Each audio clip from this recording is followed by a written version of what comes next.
Allah inchallahu taala. Naam, eyyi ko min jaano ko juuloyde e futuro joni min garti elle darsu men e darsu men o yettima ɗo haaɗanno saabu en gayni hannde tarjama Ali ibnu Barrin rahimahullahu taala. En gayni tarjama makko o hannde to wino wa as'alu llaha taala al isma fi l qawli wal fi'li fa tilka ni'ma. ɗo tarjama makko o gasi. eyyi nden noon ko jiɗɗen wadde hen taaliq seeɗa tan ko faati e nde wonno enen wonɓe ɗo ɓe fof alhamdulillahi rabbil alamin ko moƴƴere Allah mawde waɗani en subhanahu wa taala ɗum woni halfinede ndeɗo deftere alqur'anul karim. nde wonno oɗo qur'ana kala mo Allah nawnan huyade ndeɗo deftere jomum yo fiɓ ɓerde muɗum fiɓe ɓerde muɗum wonde ko maqama mawɗo Allah arsiqini jomum. ɗum ɗo ko ceedan sagal Allah subhanahu wa taala haal ɗum e deftere summa awrasna alkitaba alladina stafayna min ibadina. nde Allah fellita halfindema qur'ana mono mawgayno suɓadema taw mawgayno suɓadema nde o halfinma kaɗo haala tedduka haala makko tedduka alqur'anul karim. o gayni kadi o waɗi ene jangginoɓe alqur'an poste mawgo poste ngo Allah waɗi men e mungo ko poste mawgo ganduɗa darisde ngo weeɓani wadde on idara mawɗo mo ganduɗa ko direction mawɗo wadde wona hunde newide so wonama Allah newni mon Allah newnani no rondiri Allah hokken no donirɗen a famide e timminde haqqeji o ngoɗo poste e ndeɗo darde nde Allah waɗe men nde wonno janggil alqur'an weeɓani ko takwi ko few ko tafde suka guila anda hay hunde mbaɗa feere ha jomum rena alqur'an gayni kadi hulde Allah oɗo alqur'an ano so tawi a wiyama hayrukum man ta'allama alqur'ana wa 'allamahu wallahi sadaqa rasulullah. aɗa jeeya e yimɓe ɓurɓe moƴƴude a famide. so ɗum ɓenni e nder haala ibnu Barrin he rahimahullahu taala o sifotono ceerno makko ɗo o haali ɗon kalimatu almuqri wonde o sifima ceerno makko o wonde ceerno makko ko jangginowo. eyyi neɗɗo noon haade mum wonde jangginowo fala budda wona janngowo taw. janngude adi jannginde adi jannginde.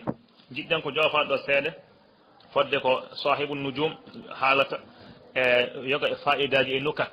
fa'idaji ɗi ngannduɗa ene artira haqqillaji meɗen ene reerɗina en kadi ene ɓeyditirɗo ene gandal nde wonno gandal haaretake. dartowo gandal daiman foti ko wonde muta'addis ɗumɗirɗo gandal dartowo gandal fotani ɗumɗidde an daiman ɗumɗo e dartude gandal yo Allah hokken ɗumɗirde gandal nafawal en kadi enen mooli Allah e gandal ngal nafata wona aduna tawana aduna wona lahara gandal ngal nafata yo Allah woɗɗitine ngal ɗo gandal Allah hokken gandol nafawal. enen mbiya allahuma allimna ma yanfa'una wa anfa'na bima 'allamtana wa zidna ilman nafi'a. almuqri woni jangginowo ɗum ɗo ene anda ɗemgal arab almuqri woni jangginowo no pirruɗen ni almuqri. alqari u noon adoto almuqri har ma wonde jangginowo ma gona jannguɗo taw. janngoɓe noon pecci ko pecci tati. janngowo alqari ul mubtadi o ene woodi alqari ul mutawassiɗo ene woodi alqari ul muntahi ene woodi. janngowo fuɗɗotoɗo ene woodi janngowo jaaɗo ha feccini jaaɗo ha heeɓi hakkunde ene woodi janngowo gaynoɗo ene woodi. joni foddene anduɓe oɗo fanno pecciri ni ɓe mbi janngowo puɗɗotoɗo woni joguiɗo riwoyuji ɗiɗi janngowo puɗɗotoɗo o woni joguiɗo riwoyuji ɗiɗi so heewi wona tati. masalan omo jogui qira'a goto omo wawi riwaya warshi omo wawi riwayatu qalun so heewi o fawta hen riwayatu hafs walla shu'ba omo jogui riwayuji tati oɗo woni alqari ul mubtadi janngowo puɗɗotoɗo. jaaɗo noon ha watti janngude riwayuji nayyi walla joyyi oɗo woni alqari ul mutawassit janngowo keɓɗo hakkunde. jaaɗo noon ha janggi dendagal riwayuji ɗi riwayuji 14 ɗi walla riwayuji nogas ɗi oɗo wiyete alqari ul muntahi oɗo woni université. firtu al ibtidaiya woni hen ko marhala ibtidaiya e marhala athanawiya e marhala al jamia. eyyi joguiɗo riwayuji ɗiɗi ha tati oɗo ko ibtidaiya woni o ko puɗɗotoɗo. joguiɗo riwayuji nayyi ha joyyi oɗo ko kacciniɗo oɗo koye lawol woni suwa yettiyade. jaaɗo ha kayne riwayuji ɗi foof 14 so tawi qira'atu sabbi jaaruɗa walla qira'uji nogas riwayuji nogas tawi ko qira'atul ashra jaaruɗa oɗo woni al muntahi. ɓeɗo foof noon goto hen foof ene wawi wonde al muqri. ɓeɗo tato goto foof ene wawi wonde al muqri jangginowo. eyyi hankkadin joom riwayuji ɗiɗi o janggino fodde ko jogui ko o wawi janggin tan ko jogui faqidu shay'in la yu'dihi neɗɗo wawa hokkude ko ala. nden noon ko joguiɗa ko riwuji ma tati joguiɗa ni ɗin tan mbawata jangginde kala hen goto ene wawi wonde almuqri. eyyi joguiɗo riwuji tati nayyi joyyi o on ene wawi wonde almuqri. gaynoɗo kene wawi wonde almuqri haydo goto fof niveau muɗum goto fof hokkata ko jogui ko a famide al ina yandahu ma fi gene gawol fof septata ko woni mum ko septata e muɗum nden noon ɗum ɗo woni a famide janguinowo e janggoɓe ko ni peccuri e janggowo o ko ni feccuri kala hen goto ene wawi wonde a famide janguinowo e tawi yimɓe tinnono fewi daro e jangguinde alquran o ala a famide ala istimrar yimɓe mbasa taƴodirde ɗum so ɗum ɓenni charte ji goɗɗen toon jiɗɗen haalde ko yowiti e janguinowo alquran toɓɓere arwanire foof en charɗa e makko yataw ko julɗo chartul muqri an yakuna musliman aqilan baligan son ƴeewi deftere wiyeten gaysu nafi ma an taw toon kaɗo haala ka puɗɗiɗen joni ka e charɗe janguinowo alquran yataw ko julɗo ko haqqilante ko kellifaɗo taw sika tan ko koolaɗo kadi ko sika mamunan ko koolaɗo kadi daabi ɗan taw omo huñi kadi taw omo huñi alqur'ana o haaliya min al fisqe taw wona fasige kadi o wona baɗowo e hunde ɗe ene bonna neɗɗagal taw wona neɗɗo mo ganduɗa golle fuyɗejo muskilatul muru'ati taw wona neɗɗo baɗowo ganduɗa ene itti neɗɗagal makko e te kadi daganta komo o jangina so wona ko nani e ceerno mo ganduɗa ɗi sarɗuji ene on ɗon ceerno kadi sellata o jangina neɗɗo kala komo jangina yataw ko janginde ko o nani ɗum ko ceerno mo ɗiɗo sarɗuji goni e mum taw ko ceerno mo nani muno ko julɗo kañumne kadi hon ɗi sarɗuji ɗe kalɗen ɗi ɗi carɗaɗe e makko ɗi konko janginowo o ko janginta ko yataw o nani ɗum koye ceerno kadi ciforiɗo ɗiɗo sifaji taw ko ceerno mo ganduɗa ko julɗo haqqilante kellifaɗo koolaɗo kuñiɗo alqur'ana mo ganduɗa ene woɗɗiti fasikagal ene woɗɗiti ko ene itti neɗɗagal muɗum fala yajuzu lahu an yuqri'a illa bima sami'ahu mimman tawaffarat fihi hadihi shurutu sona qur'ana mo nani e ceerno baɗo ni woto jangin sellata o jangina qur'ana mo nani e ceerno mo yandani sellata o jangina qur'ana mo nani e kefero sellata o jangina qur'ana mo nani e cukalel tukusel ngel helli faka sellata o jangina qur'ana mo holnaki ko nani e ceerno mo nani e muɗum taw on wona kolnide sellata o jangina on ɗon qur'an so nani wato jangina on ɗon qur'an walla taw a famide fala budda komo jangi e mum o taw ko ni way walla jangude makko heeɗi o taw ko ni way no charɗi mo ganduɗa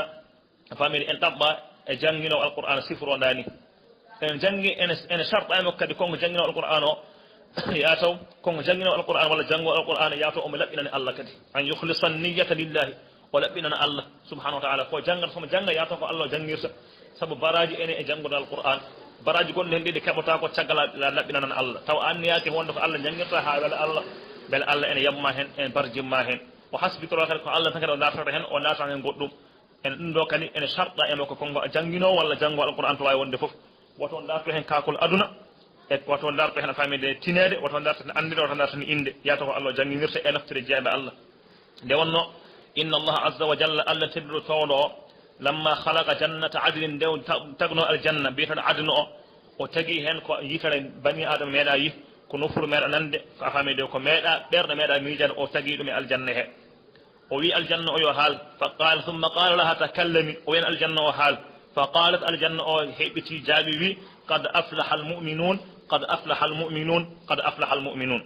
aljanna o wi julɓe de malama julɓe malama fadlillahi tati caggal muɗum aljanna o wi ana haramun ala kulli bakhilin wa mura'in min min harmi e kala bakhil cattuɗo e jeeguinowo baɗɗoɗo ha yewiya kala bayɗo ni min aljanna oɗo baɗoni o min harmi on ɗon natta yam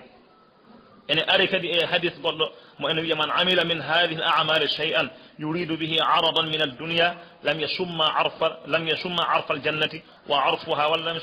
arfa al-jannati wa arfuha yujadu ala masirati 500 amin ɗeɗo golle diine ɗe kala golluɗo hen gollal taw darta hen ko kakol aduna jomum afan sorɓinta ko hendu aljanna e te hendu aljanna en sorɓi kene fodde kene yarande duuɓi 100 gila aɗa yolna yarante duuɓi 100 puɗɗoɗa sorɓi kinade hendu aljanna e so tawi an a sorɓinta o hendu aljanna firti ka ɓatta ko aljanna ni yo allah dandu en e waɗirde ko wona allah te an jangguinowo alqur'an e dagantago hay goto daro ene jangguina alqur'ana so wona taw aqide mum ene selli ene jogui aqide celluɗo ko faate allah subahanahu wa taala allah ko goto siforiɗo sifaji timmal ceniɗo e ga sifaji a famide ustare sifaji ustare e sifaji ronkere allah ene seeni ɗin sifaji sifaji timmal e kattande Allah ne sifori dendagal ino sifaji ko goto ala mo nandi to bangi zati makko e to bangi golle makko e to bangi sifaji makko e bangi inde makko hay goto Allah nandani ko Allah goto woni baɗowo Allah goto woni batnowo Allah goto woni ko woodi ko wana Allah goto fof wonna fala buddo jogoneɗa fibne sellude fibne nde ganduɗa ene ummidire e qur'ana ene ummidire sunna annabi sallllahu alayhi wa sallam fala buddo konko jangguino qur'an o tawre ɗeɗo gueɗe so ɗum ɓenni o jangga fiqhu kadi fiqhu o jangga fiqhul ibadat fiqhul ibadat woni fiqhu ko rewri Allah gueɗe ɗe Allah farlema ko ɗe o jangga fodde ko ɗomo sellino ɗeɗo gueɗe fodde a famide komo waɗa ɗeɗo gueɗe no Allah wirni o jangga fiqhul ibadat ɗum woni ko Allah farlema koko o jangga gandal ngal ene andinamo no foti waɗirde ɗeɗo de Allah nde Allah farlema ko ɗe fala budde janggo onon fiqhu so gayno fawtan fiqhul muamalat fiqhu no wondiri e bandiraɓe makko hoddiɓe makko e debbo makko e sukaɓe makko e jinnaɓe makko ɗum fiqhul muamalat fala buddo jangga ɗum no fiqhul muamalat kadi holno foti wurdude e bandiwko en holno foti wurdude e hoddiɓe makko en holno foti wurdude e yimɓe jama e leegal fof de ala kulle hen o jangga ko wiyete fiqhul muamalat so ɗum ɓenni ko ɓuuri himmude ko foti janggude o jangga ko wiyete an nahwu ilmu nahwi e sarfu o jangga ɗeɗo gueɗe ilmu nahwi e sarfu ɗum no wiyete ilmu arabiyya o jangga hen kay o jangga hen fodde a famide kammiya e timmuɗo kay fodde o jangga hen ha woɗɗa hen o ƴeewa woɗɗinade e ɗiɗo fannuji ɗiɗi nahwu e sarfu o ƴeewa woɗɗinade hen nde wonno ko nahwu e sarfu wallatamo e wadde tawjihul qira'at ko ɗum addantamo andude oɗo jangguini holko addanimo jangguirade dani ko batte ko mabniyul majhuli walla ko mabniyul ma'lumi walla a famide oɗo ko a famide ko jaaro majrur wonɗo yoɓeti ko to sellata makko foɗa ala kulli haalin ɗum ɗo ko nahwu wawi gaynoɗo ɗum e sarfu kadi holko addani oɗo kelme jangguirade dani pati saabu wonko momta e makko saabu tasrifan fala buddo o jangga ɗiɗo fannuji ɗiɗi nahwu e sarfu o jangga hen haw woɗɗino hen tigui rigui woto yurnude yo janggu tigui rigui ɗeɗo gueɗe ɗiɗi beele on wallinoro ɗum e wadde tawjih al qira'at ɗo janggata ɗi so ɗum ɓenni o jangga ko wiyete tafsir ko kañum e garib tafsir woni janggude o jangga arab kayno tamminamo haala Allah ka o jangga ko wiyete garib woni kelmeje gonɗe e qur'ana a famide mana majje so tawi haalama tan haqqille ma to doƴƴuto e ko ɗe firata ko wona gotum ɗum woni gueɗe kelmeje ɗe ganduɗa kawnide cattuɗe firo o ƴeewa andude ɗenɗon kelmeje kadi firti e qur'an eɗen goodi koyno joni isina joni holko firti isina so tawi a namnaki ibne abbas ne namna sahaba mi namni holko ne isina o isina ko dente certude tawi isina wona wowake arab ɗum ɗo ko hunde hawni ɗum oɗo kelme firre ɗum ko dente ko hunde hawnude ko kelme ganduɗa ko garib indahum ko ɓe arabeɓe kono noon kelme onde ari nde ɓe kawa oɗo kelme ko firti nde wonno ko hunde hesere ɗo mabɓe ɗo isina ko hunde hesere ɗo mabɓe ɗo ɗum ko wiyete al garib hono mon ene qur'an o no fewi ha heewi kelmeje ɗe ganduɗa ko garib ɓeɗo ko kawniɗo ko kese e nder noppi mabɓe kamɓe sahabaɓe ɓe fala buddo janggo ko wiyete al garib nde wonno en ɗaɓɓirami konko janggowo alqur'an e jangguino wato won daɓɓiɗɗo himme wato won a faami daɓɓiɗɗo himme wato won lemsinke wato jaam hedde caggal ɗum woni wadde woni ɗaɓɓidde himme an ala fof ko wonanma e qur'an so wona nande ene jangge a famata ko haalata hen ko Allah haaldata jeeya mum ko a famata maqsude Allah e ma a famata kaldigal Allah e ma Allah ne haaldema kono anda ko haaldatemaɗa an wonanma e qur'an he tan ko nande keɓa baraji nangol walla jangga keɓa baraji janggude amma noon so tawi a wona aɗa faama haala Allah ka a famata ko haalten noon ko ɗum ɗo ko raɓɓidde himme jeeya a wiyaka wona jullo ka jullo tigui te ka joom baraji ni kay kono noon ka daɓɓiɗo himme e saabu holɗum a jaɓani ƴewde no pamirɗa haala Allah wallatama famde haala Allah tafsir wallatama ɗum ko janggude lugal arabia e janggude nahwu e sarfu en e faami balaga en ɗeɗo kene ballatuma e famde haala Allah nde wonno e Allah yurmo ceerno Mouhamadou Saïd Diallo rahimahullah taala seeguela minen omo haalanno minen jawti o wi seeren ɓe woodi ko ceerno baraji e ceerno a faamide jahileji e ceerno a faamide e almuɓɓe e ceerno yimɓe fof eyyi ceerno baraji woni mo ganduɗa en huñi alqur'an huño moƴƴo tel saggata juumata faljata a famide e hontoyta oɗo ala fof ko woni non qur'an hay hunde famata hen wonnimo hen tan ko baraji so janggi a famide ko baraji wonnima hen sawle fal qur'an alhasanatu bi ashri amthaliha بكل حرف حسنة والحسنة بعشر أمثالها فألف لام ميم حرف على كل حديث عبد الله بن مسعود عرضي الدرلاني قرآن سجن كان حرف أرجوهم براج te baraji fof en sowe haalaɓe sappo ɗin sowe haalaɓe temedde jeeɗiɗi sowe hankkinen ha ala to haaɗi har fof aɗa jogui hen baraji ɗi ganduɗa ala to haaɗi wadde an o ala fof ko wonanma e qur'an an ka ceerno mo baraji ceerno jiltoɗo baraji woni kuñude qur'an jorɗo kos ala fof ko wonat ɗum hen goɗɗum so wona janggude e misde e heɗade yalla yurmo Mouhamadou Saïd Diallo en wiyanno ɗum ɗo o wi ceerno muɗum jahileji woni ceerno mbawɗo haalde arab hay sinno o nasban fa'il o rafa maf'ul jaro majrur o nasbo ɗum ala kulli hal tan kom haala arabia ma jahiliya mi walla ceerno kaari ko andintaɓe kamɓe ɓe nan tan kom haala ko wona pular so haali ko wona pular tan ɓeɗo ko ceerno arabe o selli sellen yo ene ñayi taw ene wi bof ene sellen wi bof hay somo haala arabe oɗo ko ceerno muɗum jahileji wiyete ceerno muɗum almuɓe wono woni bawɗo nahwu almuɗo jaɓanta bandum tan ko almuɗo bawɗo nahwu almuɗo abbada surtout almuɗo janggude abbada jaɓanta ceerno mo ganduɗa mo wawa nahwu almuɓe en ceewi kamɓe woni ceerno maɓɓe tan ko bawɗo nahwu ene wawi irab oɗo woni ceerno mum almuɓe ceerno mum yimɓe foof noon ko jaaɗo fawten fiqhu o faami tafsir o wawi nahwu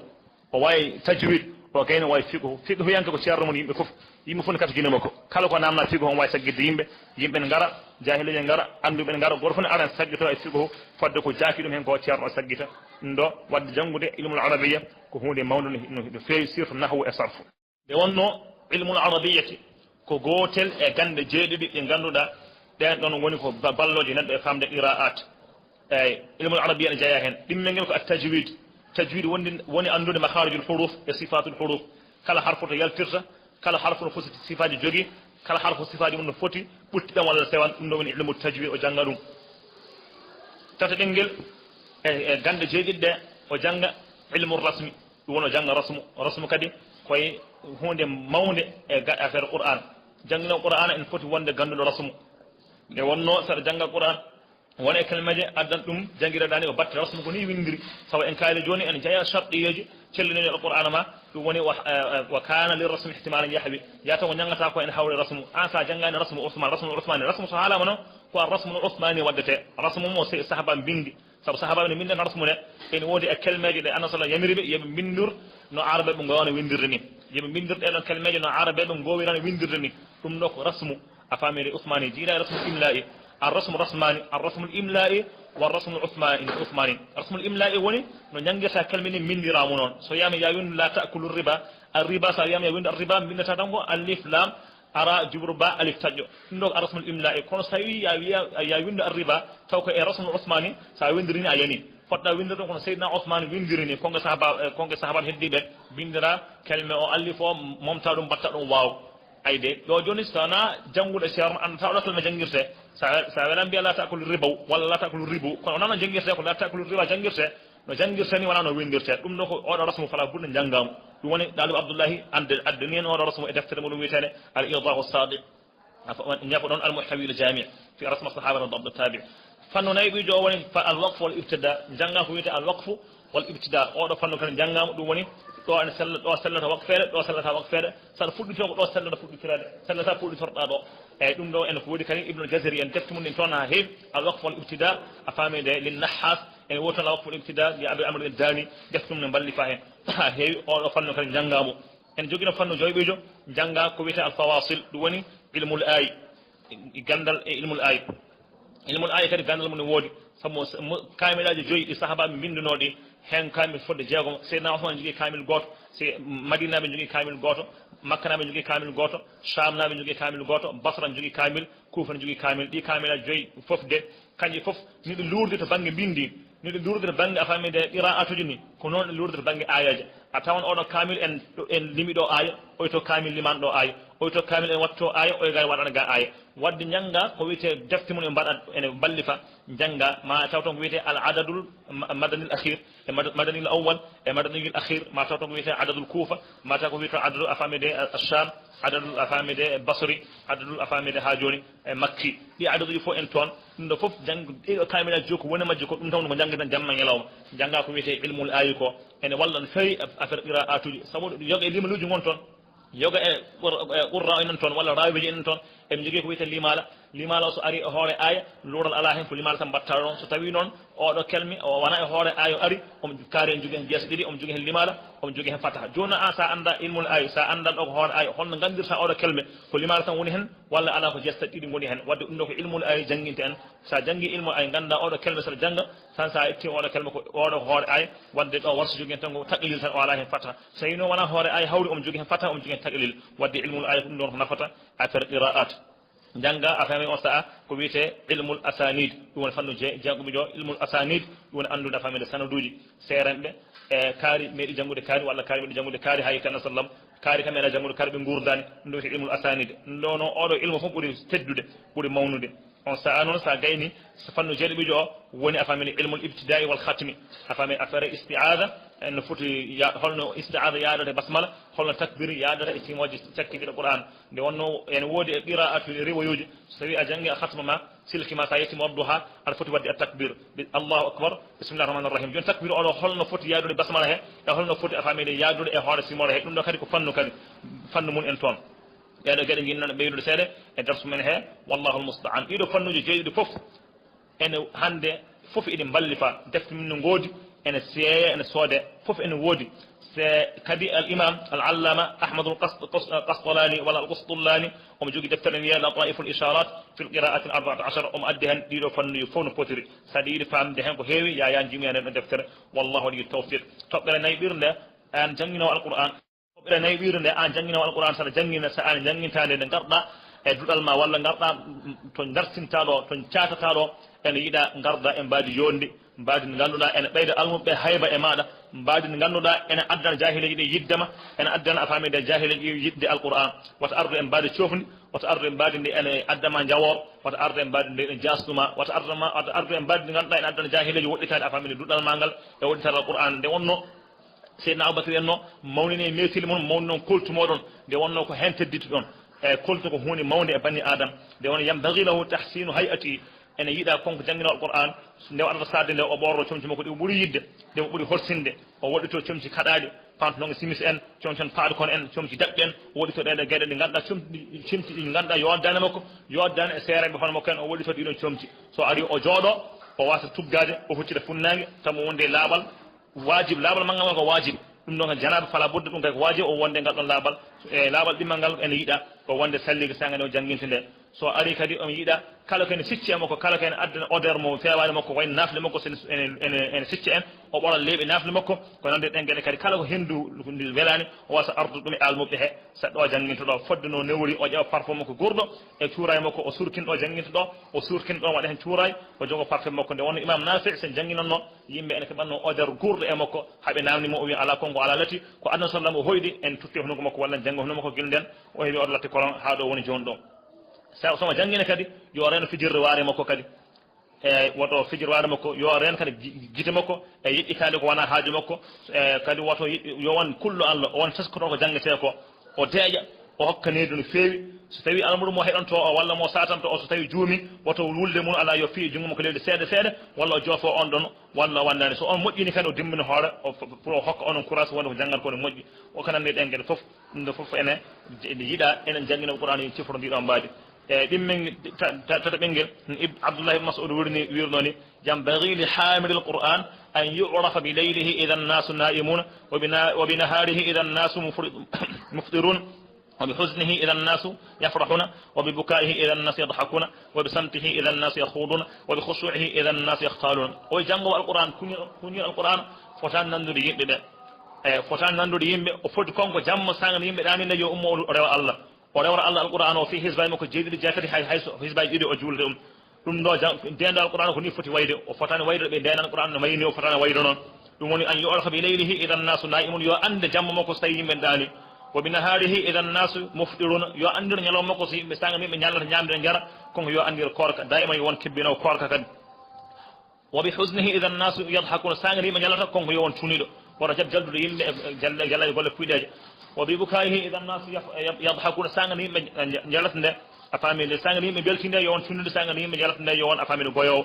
so sangani yimɓe jawtata nde yo won deƴƴuɗo janggo kuñal Qur'an fotan nannude e yimɓe heddiɓe yo andir kala kulol makko Allah sangani yimɓe ñaƴata nde ɗum ɗo wonno ko jiɗɗen a famile ɓeydude seeɗa Qur'an ɓeydude seeɗa darsu men he nde wonno ari hadith hay sunna hadith o daif ene wiya iqra al-Qur'an wabku jange Qur'an so janga Qur'an ƴeewen goyirɗon teskuɗe haala Allah ga ha addana on wayde fa in lam tabgu so tawi on donki wayde fata baku goykino ɗe fa in lam tabku bi uyunikum son donki woyirde gite moɗon ha gonɗe jalta fabku bi qulubikum goyire ɓerɗe moɗon nde wonno ɗum ɗo en ɗaɓɓa e janngo alquran ene walliti no feewi yo Allah hokke en hulde Allah hulde oɗo alquran en mbiya allahumma anfa'na warfa'na bilqur'ani alazim وبارك لنا بالآية وذكر الحكيم اللهم أرنا الحق حقا وارزقنا اتباعه وأرنا الباطل باطلا وارزقنا اجتنابه وآخر دعوانا أن الحمد لله رب العالمين وصلى الله وسلم وبارك على سيدنا محمد وآله وسلم سبحان ربك رب العزة عما يصفون وسلام على المرسلين والحمد لله